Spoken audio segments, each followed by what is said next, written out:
Comment bâtir le monde après le Covid-19? La question est abordée par Richard Osoma-Lesmois dans son nouvel ouvrage intitulé « Amour sous confinement Covid-19 ». Dans ce livre, l'auteur raconte la situation délétère imposée par la pandémie de coronavirus, ainsi que les mesures prises pour y faire face à l'instar du confinement général. À notre tour, nous vivions le drame de l'histoire et nos esprits à jamais marqués par l'épreuve du confinement et les restrictions de liberté qui ont suivi. Des images de tensions nerveuses et de tensions sanitaires simultanées partout dans les régions du monde nous renseignaient quel type de société bâtir une fois la pandémie Covid-19 terminée.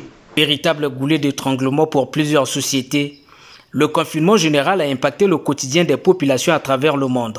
Entre autres, la privation des libertés, en l'occurrence de l'interdiction de sortir de chez soi. Un moment difficile qui reste à jamais gravé dans l'histoire. Oui, je passais le plus clair de mon temps dans ma cuisine pour évacuer le stress du confinement.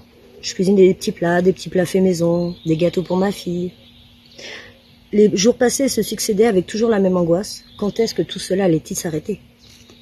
Mon image sur le livre témoigne de la cause littéraire et humaniste que porte l'auteur Richard Osoma-Lesmois. Autre thématique mise en lumière par l'auteur, pour ce dernier, préserver les départements de santé revêt à favoriser les recherches. À cet effet, le livre présente un intérêt pédagogique notoire par rapport à la santé. La santé, c'est une priorité cardinale pour les pouvoirs publics. La santé, c'est aussi un élément précieux pour les populations. Préserver les départements de santé revêt à favoriser les recherches et puis les services de pointe.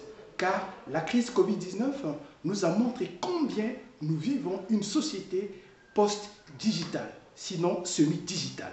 Né le 30 décembre 1976 à Makuria, il est l'auteur d'autres ouvrages de romans, théâtre, nouvelles et s'intéresse aux valeurs fondamentales de la famille, à l'évolution des sociétés contemporaines et africaines et au brassage des cultures.